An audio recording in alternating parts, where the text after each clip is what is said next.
Hey everyone, Mah-Dry-Bread here. Pokemon Fire Red with only one Chikorita was a good Kanto run. Let's follow that up with something from Gen 5. Today's the day that we figure out, would I be able to beat Pokemon Black with a team of only one Chinchou? Chinchou. Would I be able to beat Pokemon Black with a team of only one Chinchou? I love Chinchou, but this will not be an easy one. We're water and electric type, with good health and speed, but we're pretty bad at everything else. Right away, I could see grass being a real problem since we're weak against it and they resist both of our types, so Charon's gonna be an issue. By level up, we learn a few good moves, but nothing really that great. Discharge is the best electric move we can learn since Spark is physical and Electro Ball is only strong for really fast, and our water moves just aren't that amazing. Maybe we could get niche use out of Flail, but really these level up moves are not that impressive. By TM, we can at least learn better stuff like Thunderbolt and Surf, although Ice Beam is post-game, so we won't be able to get that. It's a shame because Ice Beam's a real run saver. Maybe we'll get Blizzard just so that we have a good ice move. I hate the low accuracy though. Overall, it's looking like TMs are going to be what saves us this run. If anything can save us. Like always, I'm writing this script as I go through the challenge, so all this part is being written before I've started. Everyone comment down below and guess if I can win or not. I know we can make it to the end of the game, but I'm not sure if we're gonna beat N and Getsus at the end. It's kinda hard to say. Let's explain the rules. In combat, I can only use Chinchou. I'll need to use other Pokemon to use HMs, but I won't be allowed to use any of those Pokemon in battle. No glitches or exploits, no items in battle, only Pokeballs, held items, and items outside of combat are allowed. Also, if you enjoyed this video, be sure to like, subscribe, and ring the bell for more. Let's do this. So right off the bat, I use the Universal Pokemon Randomizer to replace Oshawott with Chinchou so that we can do the whole run with it. I name him Bray, like last time. Our nature is Rash for more special attack and less special defense, and our ability is Volt Absorb so that electric moves heal us. I had to restart for a good 10 minutes to get a decent nature that didn't also get paired with the other ability, Illuminate. I really didn't want the increased encounter rate, and I figured that Volt Absorb might save us. Still, 10 minutes isn't that bad. Alright, so we're probably going to have issues with the early game travel. Both the first gym and the Charon fight that are coming up, we're going to be pitted against grass types and they resist us. Our only attacking move until level 9 is the incredibly weak Bubble, and even then, at level 9, we only get Flail, a move that's only good if we have low health. We don't get anything that deals reliable damage until Spark, all the way at level 20, and even then that's a physical move. So I really expect this early game to be pretty slow. I kept losing to the N fight at the start of the game that I never show because he just has one Pokemon. The first decent special move we get is Bubble Beam all the way at level 31, so we gotta start moving. I need to fight everything I can, so there's no time to waste.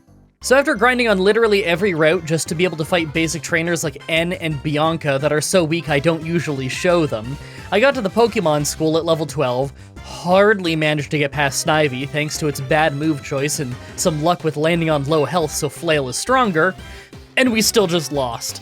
This is brutal. I think we're in store for some really slow early game. I mean, I might need to grind to level 17 before I can win this one, and I doubt that's enough to get past the first gym right after. Alright, thankfully after a long grind to level 15 where we were just constantly running out of power points, we lucked our way through and got an incredibly easy win just thanks to him constantly hitting himself in confusion. I still don't think we're beating the first gym yet though. Well, I lost at the first gym, but I do think that a win is possible. See, his whole team uses Work Up to power up their attack and special attack, but the nice side effect is they're gonna hurt themselves more from confusion as a result. That really makes me think that I could win at this level, I just need a bit of good luck. I'm gonna keep trying for a while and see how it goes. Well, here I was worrying when it ended up being a win on the very next try. We still had a close call, but at least Flail gets stronger when our own health goes down. Still, I can't wait to learn a more reliable move like Return later in the run.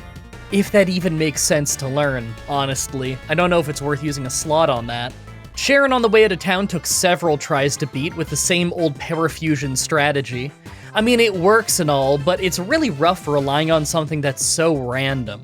It's better at keeping us from getting hurt than it is at actually hurting them, so the more turns that we give them, the more likely we'll faint regardless.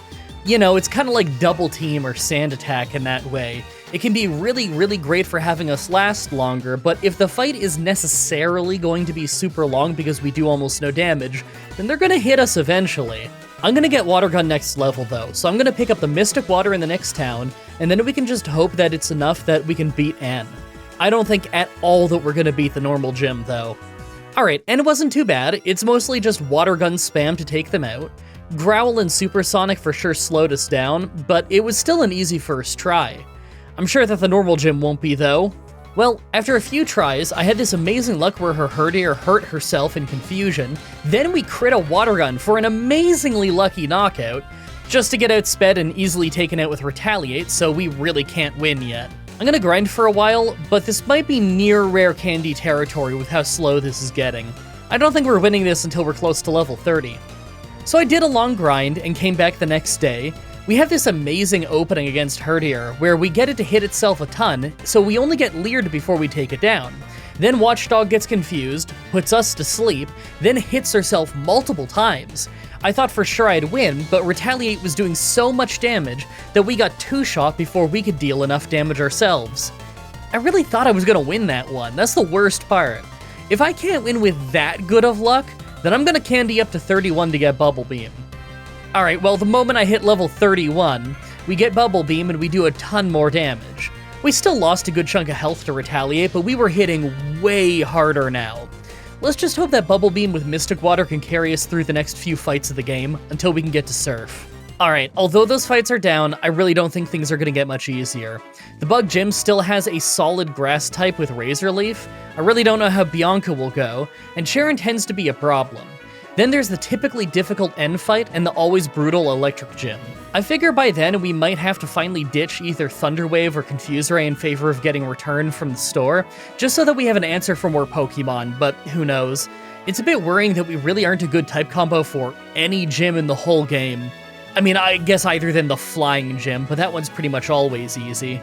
So I got to the Bug Gym, and although Whirlipede was easy, Levani pretty easily took us out with Razor Leaf. It seems to like using String Shot to get faster at the start though. Maybe if I paralyze it first, then we could get it to keep using String Shot. This might be wishful thinking, but maybe it's programmed to String Shot when it doesn't have the speed advantage. Who knows?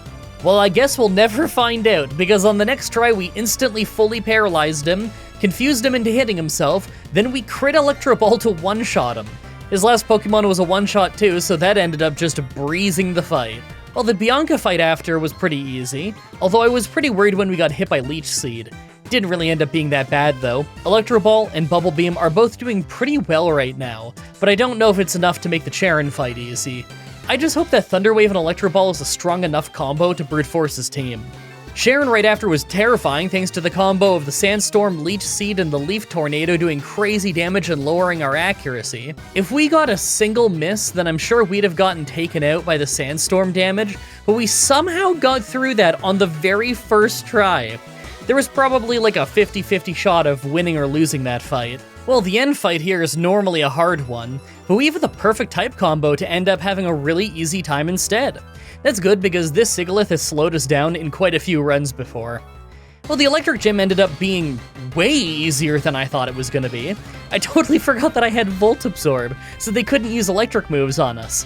Actually, that led to a funny start to the fight where Emolga used Volt Switch, and because we took no damage, it didn't get to switch Pokemon. That actually kinda surprises me. I thought they'd be able to switch regardless, you know, because they still landed the hit, it just didn't work. I thought that hitting is what let them switch. You'll learn something new every day. Now, believe it or not, but the next Charon fight went great, especially by comparison to the previous few. I just learned Signal Beam, and that is a pretty solid bug move. I don't really know why we learned that, but we do. It helps a ton against his Grass starter, and this was giving us troubles earlier in the run. It's pretty rare that we're saved by a bug move, but you're not gonna hear me complaining. I'm probably gonna have to hold on to this one for most of the rest of the run. Alright, so here I was thinking the ground gym was gonna be the really easy one, because we're part water type, just to get one-shot by Bulldoze. I guess I can confuse him, but I'm gonna need him to hit himself twice in a row.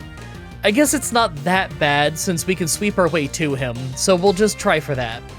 Well, never mind. I tried the fight a bunch more times, and now Palpitoad uses Bulldoze every time, so our speed is just so low by the time we get to Excadrill that we get outsped, meaning we can't get our chance to confuse him. Can't believe I have to get more levels for this normally easy ground gym, in a run where we're doing great damage with water moves. We are part electric, though.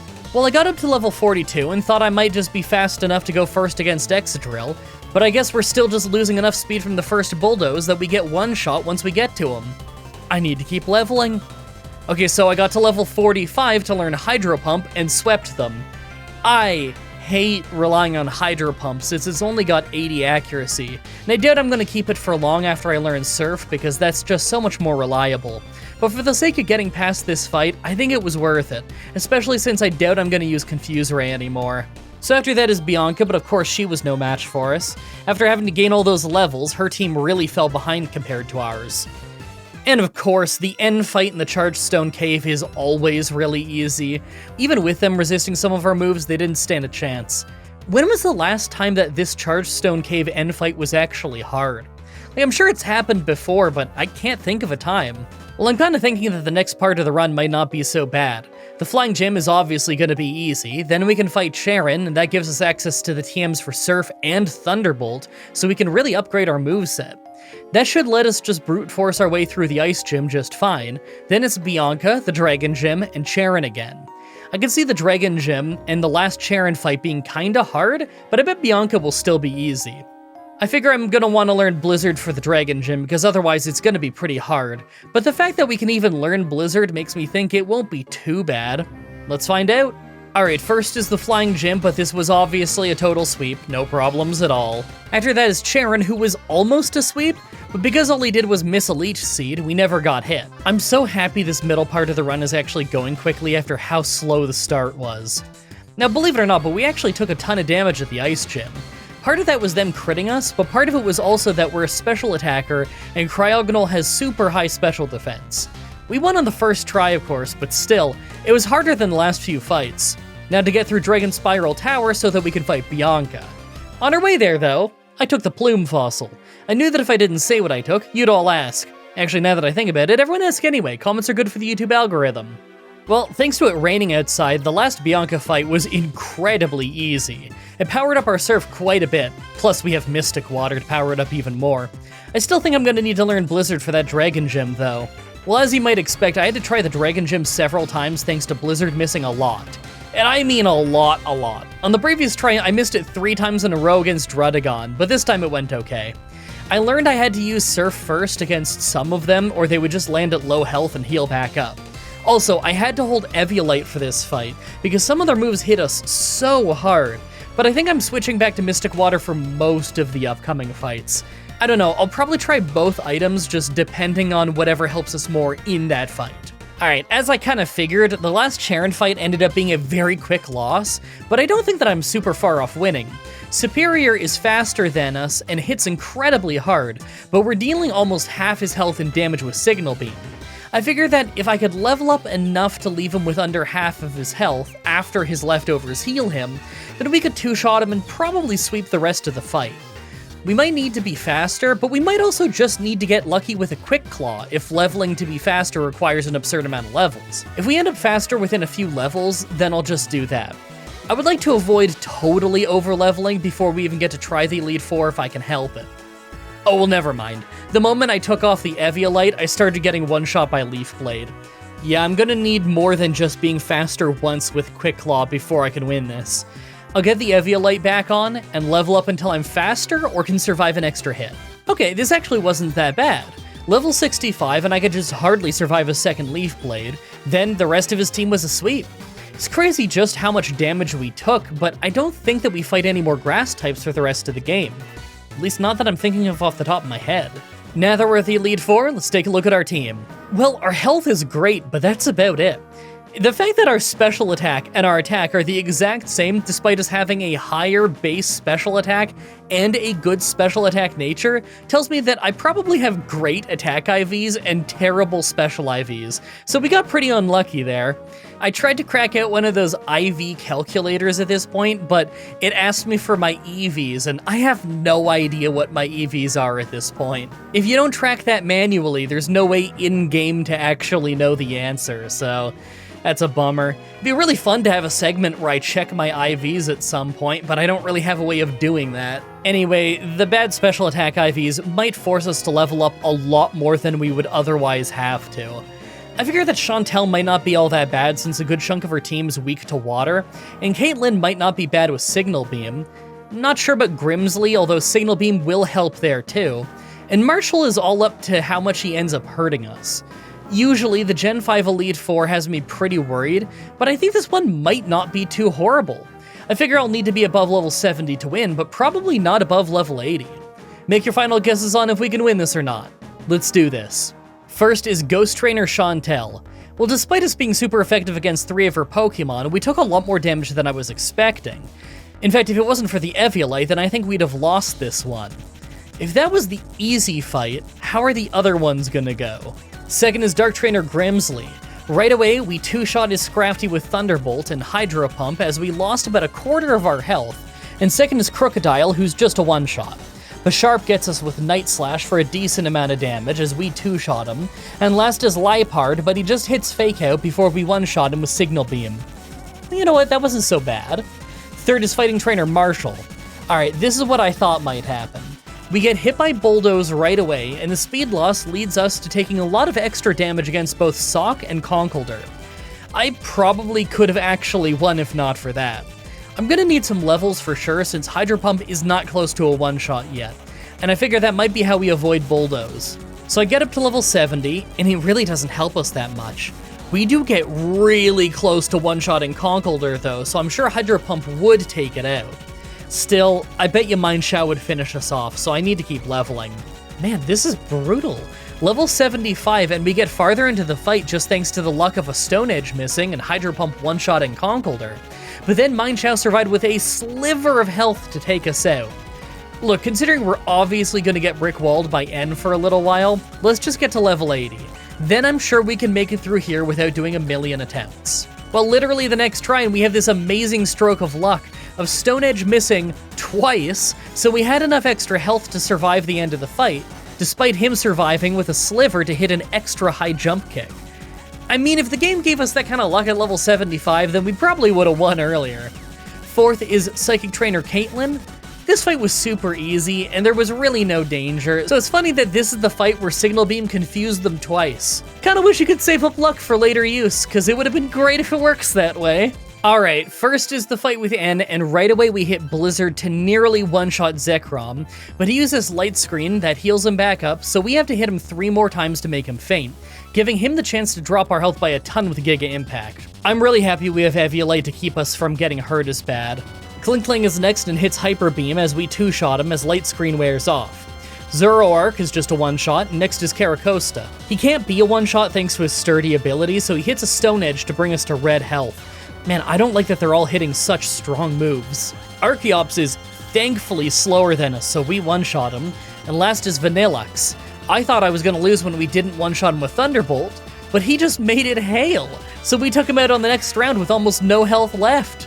I kinda feel like he threw that fight. If he did an attacking move, I think he would've knocked us out. Last is Getsis, and right away we got lucky with a critical Thunderbolt one-shotting Cofagrigus, so we didn't have to worry about Toxic. Next is Buffalant, who head charges to take out almost half our health as we two-shot him, and the Seismitoad right after can't get one shot either. He does the worst thing he could have though. He used Rain Dance to power up our Surf, so we took him out. Next is Hydreigon, and not remembering if Rain lowered the accuracy of Blizzard or not. I don't think it does, by the way. I used a Hydro Pump twice instead. We took a lot of damage, but both hit, so we did make him faint. Bisharp was a one-shot with Surf, probably just because of the rain. And last is Electros. The rain was over, so we didn't get a one-shot, but our Volt Absorb saved us from his Wild Charge, letting us easily finish him off. If we had Illuminate as an ability instead, we'd have lost on the last Pokemon in the game. Instead, I just got a first try on Getsis. Do you know how awesome that first try on Getsis felt?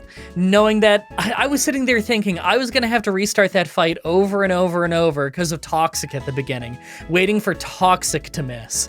I've had to do that so many runs before with Getsis, and yet we immediately crit him out the gate. And I knew what that meant. Usually if I crit out the gate like that and take out Cofagrigus, it means I get really unlucky later in the fight, so I just get my hopes up for nothing. But no, it actually worked out for once. I don't even know if I've brought that up in a lot of runs, that often I have to retry a million times for Toxic to miss, but like, oh no, that felt great. I crit and took him out early for once, and the rest of the fight went okay. That never happens. Anyway, yeah, this run went a lot better than I thought it would. Yeah, the early game was slow, but once we got past the ground gym, it was pretty smooth sailing all the way till the Elite Four. A lot of that is Eviolite being an amazing item, but it was still a fun run. I really hope you guys like that run. The next Pokemon Challenge should be up next week on Saturday, like usual, with Pokemon Heart Gold, with only one Drowsy, my favorite Pokemon. As always, I'm looking at your suggestions in the comments in the challenge request section of my Discord channel and on Twitter. Subscribe, ring the bell, stay tuned. Outro time. I am super hungry. I have barely had any water because I woke up and I ran right to my studio to do this voiceover. So my mouth is salivating and I hope it does not sound gross and horrible on the microphone. I think I've done an okay job of backing up off of it. And the crook of like my neck and my shoulder is in so much pain. I think I slept on it weird or something. I must have gotten into a bad position in my sleep, but it's all knotted up and horrible, but I'm not getting nerve pains down like my chest and my arm and everything like I often do when my neck is bad. So you know what? It's the little things that you should appreciate. But like, I should probably get some water in me, I should probably get some food in me, I should probably get some pills in me to help get my neck to chill out a little bit. So, real quick, the $50 shoutout supporters. $50 shoutout supporters? That sounds so weird. Shoutout supporters makes it sound like shoutout is like the name of a website, like YouTube members is for YouTube or patrons for Patreon. I don't know, sounds weird. Anyway, thank you so much, Jacob Busby, Javid Kusro, Grayson Fitz, Tara Luis, Alexandra Hedgeblog, Joel Mann, Dark Soul, Young Smoky VP, Cal Anderson, and Crystal Sunrise. I very much appreciate the continued support during these sore times. Maybe one day when I blow up on YouTube again, never gonna happen, by the way. My mom is absolutely convinced that like my you know, when I had like my peak in like late 2019, early 2020, when I was like putting up YouTube challenge videos and I'd get like 1 million views in 1 month. That happened a couple times. That was wild. My mom is absolutely convinced that that I'm gonna blow up even bigger one day. I very much appreciate that she thinks that. She's always been my #1 supporter. She's always known I'm a natural for YouTube and everything.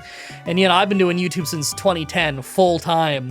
And she always believed in me, and it wasn't until 2019, 2020 that I finally really blew up and finally started making good money and everything. Sorry, I'm rambling. Maybe if I blow up again one day, then I can finally afford to go back to the physiotherapist.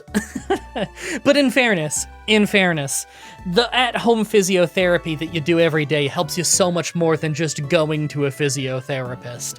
You know, if you don't keep up with your stuff at home, you're always just gonna get worse. Which, you know, I keep up with it at home, and it mostly helps me, but you don't choose what you do when you're asleep. You can fall asleep in the best position in the world. It doesn't necessarily mean you're gonna wake up in the best position in the world, so I got a bit of a sore neck day today. Anyway, I really need to go get some food in me. Thank you everybody so much for watching, and until next time, have a nice day.